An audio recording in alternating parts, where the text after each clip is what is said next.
Hello friends नमस्कार good morning मु जक्षना स्वागत करछि मो चैनल को।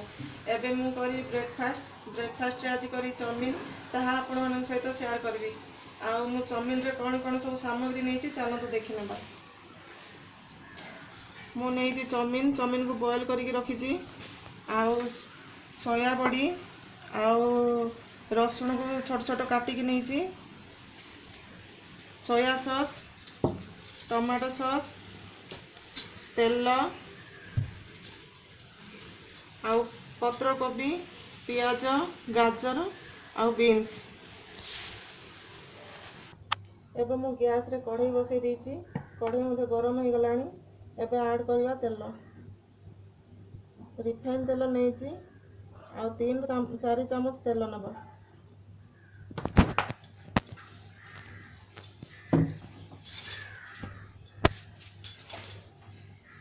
तेल टिके गरम हो गला परे ऐड करबा रसुण।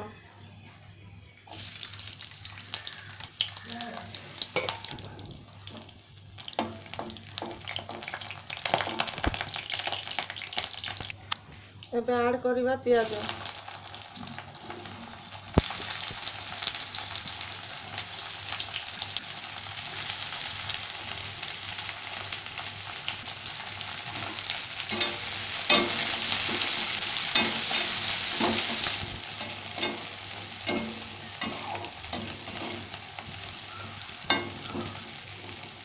एबे टिके भाजी हो गला परे सब परिया पकेबा।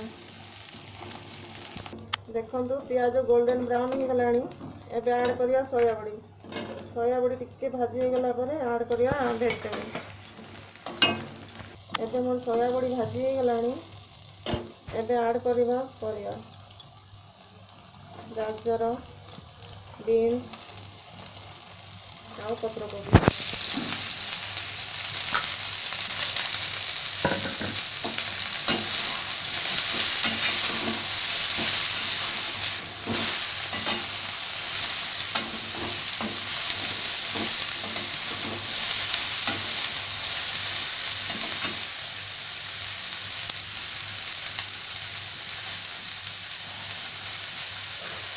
एबे ऐड करिवा लूण स्वाद अनुसार लूण।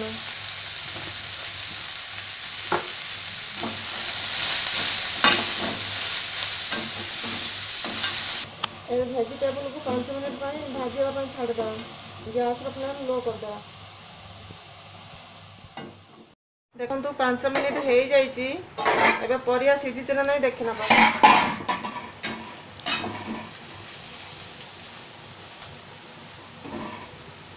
परिया मध्य सिझी जाइए। एबे ऐड करबा मसला।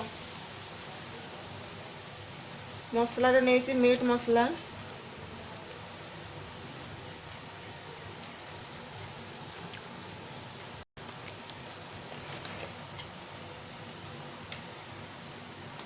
काश्मीर रेड चिली पाउडर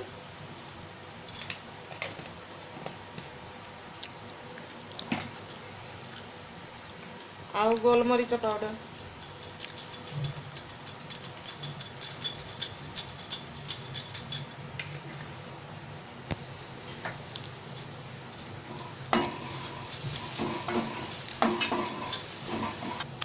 एबे ऐड करबा सोया सॉस।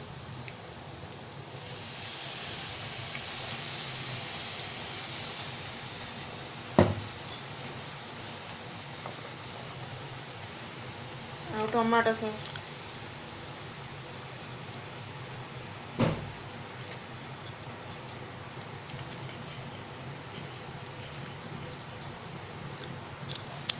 एबे ऐड करबी चिली सॉस। मैं अल्प चिली सॉस देछि। एबे ऐड करबा चाउमीन।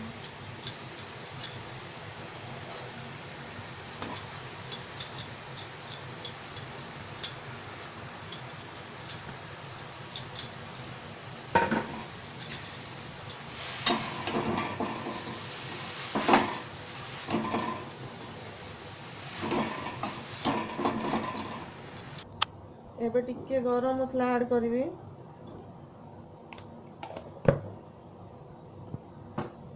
लॉकडाउन रे आपण मानकर दिन केमती कटुची मोर तो बहुत बेकार कटुची दिन राति खाली काम आगु हजबैंड नथिले बोली मते परिबा और राशन सामान आना पड़ुला एबे तो सब हजबैंड कर दउछंती घरे रही के बहुत बेजार लागुची दिन राति खाली रोसई पिलाने खाली एटा खाइबिनी सेटा खाइबिनी समस्त अलग अलग कला बेलू मोर 12 बाजी जाऊँगी